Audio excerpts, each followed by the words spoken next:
স্বামীর সাথে যখন ঝামেলা চলছিল তখন অনেকে বলেছিল স্বামীর সাথে বনিবনা না হলে ছেড়ে দাও, এর চেয়ে কত ভালো ছেলে পাবে, কারণ তোমার চাকুরি আছে। আমিও ভেবে দেখেছিলাম তাই তো, কিন্তু বাস্তবতা পুরোটাই উল্টো।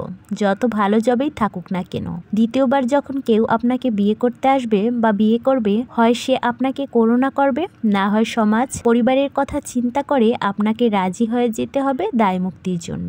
ডিভোর্স পরবর্তী বিয়ে করা এক আপুর সাথে আলাপ হলে বলল, ভাই বিয়ের 3 থেকে 4 মাস ভালো গেলেও এখন প্রতিনিয়ত খোঁটা দেয়। আমি ভালো হইলে আমার কেন ডিভোর্স হলো, আমি খারাপ, নষ্ট, বদমেজাজি ইত্যাদি।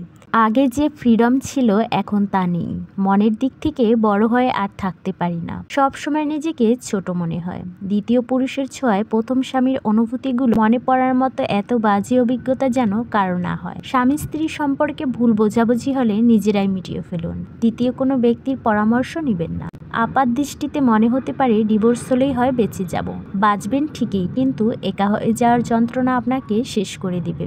সাথে কোথাও চলাফেরা করতে গেলে নিজের হীনমন্যতা আর মানুষের আলগা করুণায় আপনার জীবন তখন আরও অতিষ্ঠ হয়ে যাবে। তাছাড়া প্রথম মানুষটির মতো ভালোবাসা এবং সম্মান আর কোথাও পাবেন না। পরামর্শ একটাই, স্বামী স্ত্রীর সম্পর্কের ভুল বোঝাবুঝি হলে নিজেদের মধ্যে সমাধান করুন। আর আপনি শিক্ষিত ব্যবসায়ী নারী, নিজের আত্ম অহংকারের কথা চিন্তা করে স্বামীর হুকুমের বাইরে চলাচল করবেন এমন মানসিকতার পরিবর্তন করুন। মনে রাখবেন, আপনি নারী আর সে পুরুষ। আল্লাহ পুরুষদেরকে পরিবারের কর্তা বানিয়ে পাঠিয়েছেন, আপনাকে না।